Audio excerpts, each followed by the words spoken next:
आगाही ॾींदा त कानपुर वेझो ॻोठ बडाणी जतोई ते मुख़्तलिफ़ थाणनि जी पुलिस चढ़ाई कई आहे, जंहिं दौरान जतोई बिरादरी जे 6 घरनि खे बाहियूं ॾिनियूं वियूं आहिनि, जॾहिं त का बि गिरफ़्तारी अमल में नाहे आई।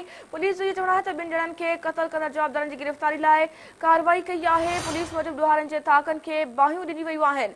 नाज़रीन, तव्हांखे हम ख़बर ॾींदा हलूं पिया, कानपुर वेझो ॻोठ बडाणी जतोई ते मुख़्तलिफ़ थाणनि जी पुलिस जी चढ़ाई थी आहे, जंहिं दौरान जतोई बिरादरी जे 6 घरनि खे बाहियूं ॾिनियूं वियूं आहिनि, जॾहिं त का बि गिरफ़्तारी अमल में नाहे आई।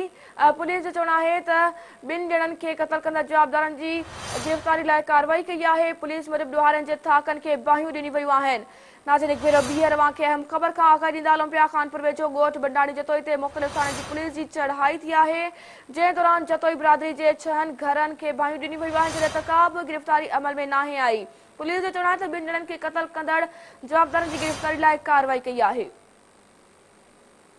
पुलिस मूजिबि ॾोहारनि जे ताक़नि खे बाहियूं ॾिनियूं वियूं आहिनि। तव्हांखे अहम ख़बर ॾींदा हलूं पिया, कानपुर वेझो ॻोठ बडाणी जतोई ते मुख़्तलिफ़ थाणनि जी पुलिस जी चढ़ाई थी आहे, जंहिं दौरान जतोई बिरादरी जे 6 घरनि खे बाहियूं ॾिनियूं वियूं आहिनि, जॾहिं त का बि गिरफ़्तारी अमल में नाहे आई। पुलिस जो चवणु आहे त ॿिनि ॼणनि खे क़तल कंदड़ जवाबदार जी गिरफ़्तारी लाइ कार्रवाई कई आहे। पुलिस मूजिबि ॾोहारनि जे ताक़नि खे बाहियूं ॾिनियूं वियूं आहिनि।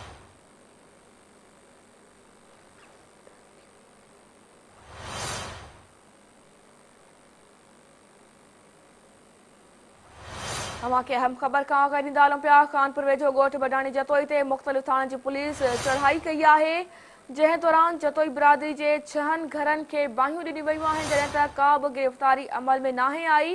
पुलिस जो चवणु आहे त ॿिनि ॼणनि खे क़तल कंदड़ जवाबदारनि जी गिरफ़्तारी लाइ कार्रवाई कई आहे। पुलिस मूजिबि ॾोहारनि जे ताक़नि खे बाहियूं ॾिनियूं वियूं आहिनि।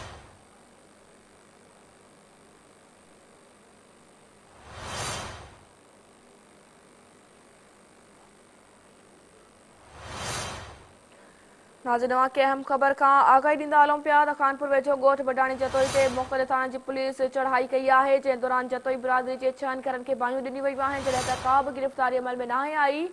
पुलिस जो इहो चवणु आहे त ॿिनि ॼणनि खे क़तल कंदड़ जवाबदारनि जी गिरफ़्तारी लाइ कार्रवाई कई आहे। पुलिस मूजिबि ॾोहारनि जे ताक़नि खे बाहियूं ॾिनियूं वियूं आहिनि।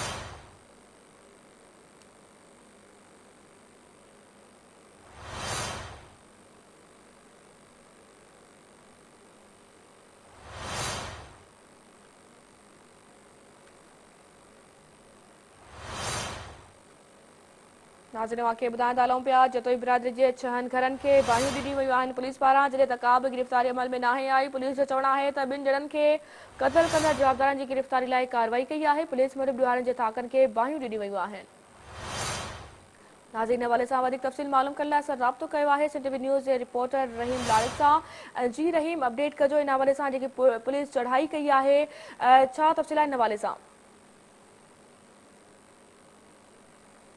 बडाणी जतोई में कुछ ॾींहं अॻु जवाबदार अफ़ज़ल बडाणी जतोई जे साहे जे इल्ज़ाम हेठि पंहिंजी घरवारी ऐं संदसि पंहिंजी बिरादरी जे जतोई बिरादरी जे हिक ॼणे खे कारे जे इल्ज़ाम में क़तल कयो हुयो, जंहिंजी जवाबदार जी गिरफ़्तारी लाइ शिकारपुर ज़िले जे मुख़्तलिफ़ थाणनि जी पुलिस ऐं लापरकोट पुलिस गॾियल कार्रवाई कंदे केसर बडाणी जतोई ॻोठ ते चढ़ाइयूं करे अफ़ज़ल, शेरान, मोहम्मद हसन वज़ीर, अल्लाह बख़्श बडाणी जतोइनि जे घरनि खे बाहियूं ॾिनियूं आहिनि, जंहिंजे नतीजे में घरनि में पयल समूरो सामान रख थी वियो आहे।